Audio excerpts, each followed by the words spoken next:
नमस्कार विद्यार्थी मित्रों, आज की वीडियो में अपन पढ़ेंगे विशेषण के भेद। तो सबसे पहले देखिए विशेषण के भेद में गुणवाचक विशेषण।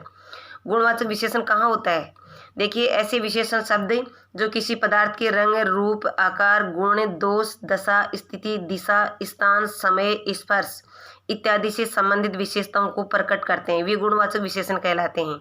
यानी सीधा सीधा आप समझिए कि कोई विशेषण शब्द है वह किसी पदार्थ का रंग बता रहा है या रूप बता रहा है या फिर आकार बता रहा है या उसके गुण का जिक्र कर रहा है या दोष बता रहा है, उसकी दशा बता रहा है, स्थिति बता रहा है, दिशा बता रहा है, स्थान बता रहा है, समय और उसका स्पर्श कैसा है वो बता रहा है, तो वो किस में आएगा? गुणवाचक विशेषण में आएगा।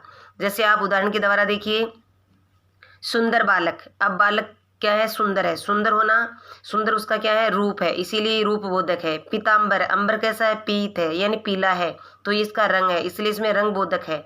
छोटा मकान, ये मकान का आकार है, मकान कैसा है? छोटा है, इसलिए आकार बोधक है। नया मकान, ये नया पुराना, ये मकान का समय निश्चित करता है कि मकान नया है, तो काल बोधक है। फटी साड़ी, साड़ी की स्थिति बता रहा है कि साड़ी कैसी है? फटी है, इसीलिए दशा बोधक है। सभ्यता, पश्चिमी सभ्यता, तो यानी सभ्यता कौन सी है? पश्चिमी, ये दिशा बता रहा है, इसीलिए दिशा बोधक है।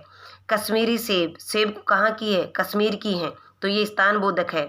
कोमल शरीर यानी स्पर्श कैसा है? कोमल है, इसलिए स्पर्श बोधक है। ठीक है, आगे देखिए।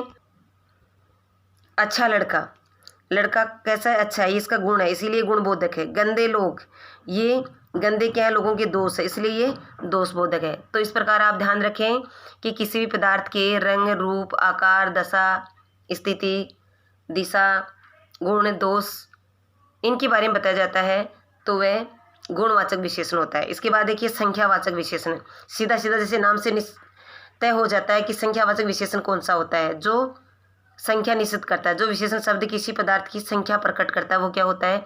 संख्यावाचक होता है। उदाहरण के द्वारा देखिए, जैसे मेरे पास हिंदी साहित्य की 1 दर्जन पुस्तकें हैं। कितनी है? 1 दर्जन है, ये संख्या बता रहा है किसकी? पुस्तकों की, इसलिए ये संख्यावाचक है।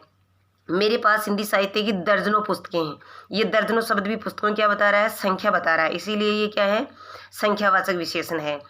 एक देखिए संख्यावाचक विशेषण के उपभेद होते हैं, निश्चयवाचक और अनिश्चयवाचक। तो जहाँ पर निश्चित संख्या का बोध होता है वहाँ निश्चयवाचक होता है। जैसे 1 दर्जन पुस्तकें, यहाँ पुस्तकों की संख्या कितनी है? 1 दर्जन है, निश्चित है, तो ये निश्चयवाचक विशेषण होगा। और यहाँ दर्जनों पुस्तकें, संख्या तो है लेकिन वो निश्चित नहीं है, दर्जनों में कितनी दर्जन ये निश्चित नहीं है, इसलिए किस में आएगा? अनिश्चयवाचक में आएगा। इसके बाद आप देखिए परिमाणवाचक विशेषण। जो विशेषण शब्द किसी पदार्थ की मात्रा को प्रकट करते हैं, नाप तोल संबंधी ज्ञान कराते हैं, वो किस में आते हैं? परिमाणवाचक विशेषण में आते हैं। जैसे उदाहरण के द्वारा आप देखिए, वर्षा से 10,000 टन खाद्यान्न नष्ट हो गया। वर्षा से 10,000 खाद्यान्न नष्ट हो गया, ये 10,000 टन क्या है? मात्रा है। ये क्या है? पदार्थ की मात्रा है, ये पदार्थ की मात्रा है। तो यहाँ पर मात्रा ज्ञान हो रहा है, मात्रा ज्ञान हो रहा है, इसीलिए किस में आएगा? किस में आएगा? परिमाणवाचक विशेषण में। वर्षा से हजारों टन खाद्यान्न नष्ट हो गया, कितना? हजारों टन, तो ये भी क्या है? मात्रा है, इसलिए परिमाणवाचक विशेषण में आएगा। लेकिन वही संख्यावाचक विशेषण की तरह परिमाणवाचक के 2 भेद होते हैं, एक निश्चयवाचक परिमाणवाचक और एक अनिश्चय। तो निश्चित में जहाँ पर निश्चित मात्रा, जैसे यहाँ मात्रा निश्चित है, कितनी? 10,000 टन मात्रा है, निश्चित है। यहाँ पर हजारों टन, अब हजारों टन में निश्चित नहीं है कि कितने टन खाद्यान्न है, इसलिए यहाँ पर निश्चयवाचक और यहाँ पर अनिश्चयवाचक। ठीक है, इसके बाद अगला आप देखिए सार्वनामिक या संकेतवाचक विशेषण। सार्वनामिक में जो सर्वनाम विशेषण के रूप में प्रयुक्त होते हैं, यानी जो सर्वनाम शब्द विशेषण के रूप में प्रयुक्त होते हैं। विशेषण के रूप में प्रयुक्त कैसे होते हैं? यानी सर्वनाम हमेशा संज्ञा के स्थान पर आते हैं, सर्वनाम हमेशा संज्ञा के स्थान पर आते हैं। लेकिन जो सर्वनाम शब्द हैं वो यदि संज्ञा से पहले आ गए, आपको ध्यान ये रखना है कि वो संज्ञा से पहले आ गए तो वो सर्वनाम न होकर के क्या बन जाएंगे? सार्वनामिक विशेषण बन जाएंगे। कैसे? जैसे वह सर्वनाम शब्द है, वह सर्वनाम शब्द है, लेकिन वाक्य में वह खंबा गिर गया।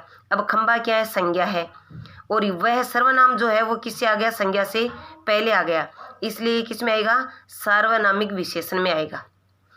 कौन बालक गा रहा है, अब कौन वैसे प्रश्नवाचक सर्वनाम होता है, लेकिन यहाँ किससे पहले आया? बालक से पहले आया, बालक संज्ञा, इसलिए किस में आएगा? सार्वनामिक विशेषण में। तो आप तो आंख बंद करके ये ध्यान कर लेना कि यदि संज्ञा से पहले सर्वनाम आ रहा है तो वो सर्वनाम न होकर के विशेषण होगा। धन्यवाद, फिर मिलेंगे अगले वीडियो में।